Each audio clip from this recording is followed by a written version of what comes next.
সংবিধান সংশোধন কমিটিতে আপনাদের আহ্বান জানিয়েছি, আপনারা এখনো নাম দেন নাই। গতকালকে প্রথম বৈঠক করেছি, জুলাই জাতীয় সনদের প্রত্যেকটা অক্ষর বাস্তবায়ন করা হবে আমার প্রতিশ্রুতি। যে জুলাই তাকে অগ্নিঝরা বক্তব্য দিতে বাধ্য করেছে। হয়তো গৃহিণী ছিলেন, কিন্তু এখন গ্লোবাল র্যাঙ্কের বক্তা হয়েছেন। রক্ত তাকে শিখিয়ে দিয়েছে। তার আকুতিগুলো শুনছিলাম। আলহামদুলিল্লাহ, এই জন্যই যে আমি বেঁচে আছি। বেঁচে থাকার কথা ছিল না। আমরা এই জুলাইকে নিয়ে রাজনীতি কেন করব? যে বন্ধুরা আজকে এখানে প্রতিবাদ করেছেন তাদের কথা বলেছিলাম। মাননীয় এমপি আখতার হোসেন রাশের জন্য বক্তব্য দিয়েছে, আমাদের মাননীয় মন্ত্রী সাকিব বক্তব্য দিয়েছে। আমরা যারা সমন্বয় করছিলাম জুলাই আগস্টের কোন অভ্যুত্থানের পর্দার পিছন থেকে এবং সামনে থেকে, একবার বলেছিলাম আমাদের মাননীয় প্রধানমন্ত্রী যদি নির্বাচনে না থাকতেন, আল্লাহর কি মহিমা, হয়তো সুসমন্বিত ভাবে এটা অর্গানাইজড ওয়েতে এই জুলাই অভ্যুত্থান সমাপ্ত করা সম্ভব হতো না। কারণ যারা মাঠে ছিলেন তারা সবাই হয়তো কারাগারে অথবা অন্ধকারে সেই অবস্থা ছিল। পৃথিবীর জঘন্যতম এবং ঘৃণ্যতম হত্যাকাণ্ড এবং জঘন্যতম স্বৈরাচারকে আমরা দেখেছি। যদি আমরা আয়নাঘরে যাই, যেখানে আমার 61 দিনের অভিজ্ঞতা আছে, সেখানে একটা জানোয়ার 24 ঘন্টা থাকতে পারে না, আমরা সেখানে থেকেছি। আমার ভাই মীর কাসেম, তার ছেলে মীর কাসেম আলীর ছেলে মীর আহমদ ব্যারিস্টার এখনো ট্রমাটাইজ। ব্যারিস্টার আরমান, সরি, কারণ ওর বাপের বন্ধু ছিলাম, আমি একসাথে জেল কেটেছি, তার নামটাই আসে মীর কাসেম আলী। তিনি আমাকে বলেছিলেন, আমি বললাম ভাই কেন ফেরত আসলেন? তিনি বললেন আমি যদি না আসবো আমার ছেলেটাকে ধরে নিয়ে যাবে। ফাঁসি তো তার বলো, কিন্তু ছেলে কিন্তু ধরে নিয়ে গেল। আমি একটা জ্বলন্ত ইতিহাস, জীবন্ত ইতিহাস। বাবা এই জন্যই ফিরে এসেছিলেন তার সন্তানকে রক্ষা করার জন্য, কিন্তু সন্তানকে রক্ষা করতে হবে। সেরকম একটা স্বৈরাচারের কবল থেকে মুক্তির পরে আমরা যদি বলি জুলাই কার, জুলাই কার, তাহলে জুলাই আমাদের কারোই থাকবে না। এই অবস্থা থেকে আমাদের মুক্তি পেতে হবে। পৃথিবীতে অনেক জাতি আছে স্বাধীনতার জন্য শতবর্ষ সংগ্রাম করে, কোনোদিন স্বাধীনতা পায় না। শতাব্দীর পর শতাব্দী চলে যায়, দশকের পর দশক চলে যায়, কিছুই করে না। মোহাম্মদ আলী বলেছিলেন, there are decades, nothing happens there, but there are days and weeks, decades happen. কোন দশক আছে, দিন আছে, সপ্তাহ আছে, যেখানে শতাব্দী ঘটে যায়। আমরা সেই শতাব্দীকে নিয়ে এসেছি। নিউটনের আন্দোলন এবং বিপ্লব গণঅভ্যুত্থান, সেই আকাঙ্ক্ষাকে পেড়ে নিতে হয়েছে, পাকাতে হয়েছে। আমরা সেই আকাঙ্ক্ষাকে নিয়ে এসেছি, দলীয়করণ করা যাবে না কোথাও। আমার ভাই পরিবার বলে গেছেন গণভোটের গণরায় বাস্তবায়ন করতে হবে। আসুন একসাথে বসি। সংবিধান সংশোধন কমিটিতে আপনাদের আহ্বান জানিয়েছি, আপনারা এখনো নাম দেন নাই। গতকালকে প্রথম বৈঠক করেছি, জুলাই জাতীয় সনদের প্রত্যেকটা অক্ষর বাস্তবায়ন করা হবে আমার প্রতিশ্রুতি।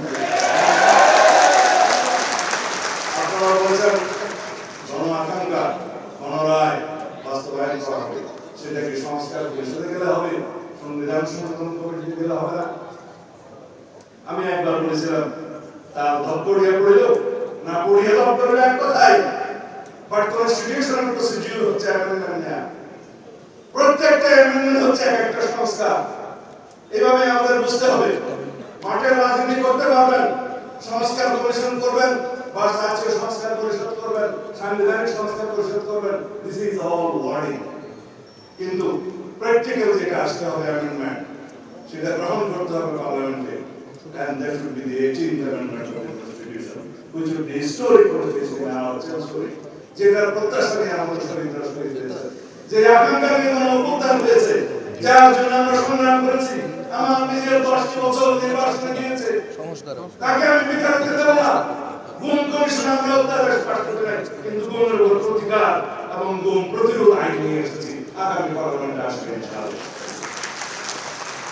যেটা সিস্টেমেটিক এনফোর্স ডিসঅ্যাপিয়ারেন্সের জন্য আইটিসি অ্যাক্টের বিধান আছে, সেখানে মৃত্যুদণ্ড সহ কড়া শাস্তি আছে। বাকি সবগুলো ডিফাইন করেছে আমরা গুম প্রতিকার ও গুম প্রতিরোধ আইনে, যেগুলো আপনারা আইনটা নিয়ে আসলে দেখবেন।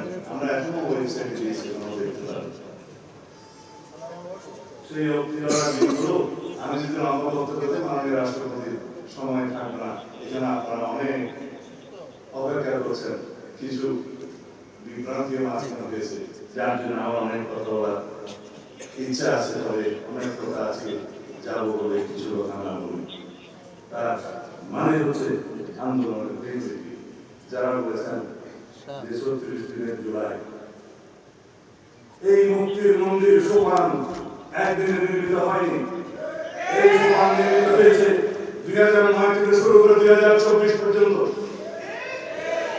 আমরা বলি সেই মানুষ হন be that personality whom man follows, তিনি হচ্ছেন বেগম খালেদা জিয়া। তিনি ত্যাগ স্বীকার করেছেন, সন্ধান হারিয়েছেন, নিজের জীবন বিসর্জন দিয়ে হলেও, চিকিৎসায় না গিয়ে হলেও আপোষহীন ভাবে বাংলাদেশের জন্য প্রাণ দিয়েছেন। আজকে শুয়ে আছেন আমাদের পাশে, তার অবদান নেই। ৩৬টি আমেরিকা হয়েছে জুলাই, দীর্ঘদিনের এক এক দিনের বিন্দু বিন্দু জমে আমাদের এই সিন্ধু হয়েছে। একদিনে হয় নাই। ২০০৯ থেকে ২০২৪ পর্যন্ত বিএনপি, ছাত্র দলের, যুব দলের, অন্যান্য বিরোধী দলের, ফ্যাসিবাদ বিরোধী গণতান্ত্রিক আন্দোলনের সকল কর্মী নেতারা গুম খুন শিকার হয়েছে, হামলা মামলার শিকার হয়েছে। অসংখ্য কোথায় যাবে সেই ইতিহাস? যারা স্বামী হারিয়েছে, স্ত্রী তার স্বামী হারিয়েছে, মা তার সন্তানকে হারিয়েছে, গুম দিয়ে আজও ফিরে নাই আমার বন্ধু ইলিয়াস, তাদের কি হবে? একদিনে হয়েছে ভাই। স্বৈরাচারের পতনকে একদিনে হয়? পৃথিবীর ইতিহাসে যেটা আছে না। যদি বলি কোন আন্দোলন অহিংস হবে, সেটা সাধারণ মানুষ নির্ধারণ করে, সেটা মহাত্মা গান্ধী নির্ধারণ করে না। এই আন্দোলন রক্ত ঝরা আন্দোলন, এই আন্দোলন রক্তাক্ত হবে কিনা, এই আন্দোলন সহিংস হবে কিনা, সেটা নির্ধারণ করে শেখ হাসিনা। আমরা প্রতিবাদ করেছি, আমাদের ছেলেরা মেয়েরা প্রতিবাদ করেছে, শূন্য হাতে রক্তাক্ত হয়েছে, রক্তে রঞ্জিত হয়েছে, শহীদ হয়েছে, রাজপথ পিছিয়ে পড়েছে, তারপরে উত্তাপ হয়েছে, প্রেসিডেন্টের মুক্তি হয়েছে। যখন কোন আন্দোলন তার নিয়মতান্ত্রিক গণতান্ত্রিক পদ্ধতিতে পরিচালিত হতে দেওয়া হয় না, তখনই ইনএভিটেবল হয়ে যায়, অপরিহার্য হয়ে যায় সহিংস রক্তাক্ত আন্দোলন। সেটাই হয়েছে বাংলাদেশে ২০০৯ থেকে ২০২৪ সেই সমান গ্লোবাল মিলে জুলাই ৩৬ দিনে গিয়ে আফ্রিকা কি করেছে না। বন্ধুদের বুঝতে বলবো, যারা জুলাই চেতনার উপর নির্ভর করে রাজনীতি করছে, সেই রাজনীতি করা যাবে না।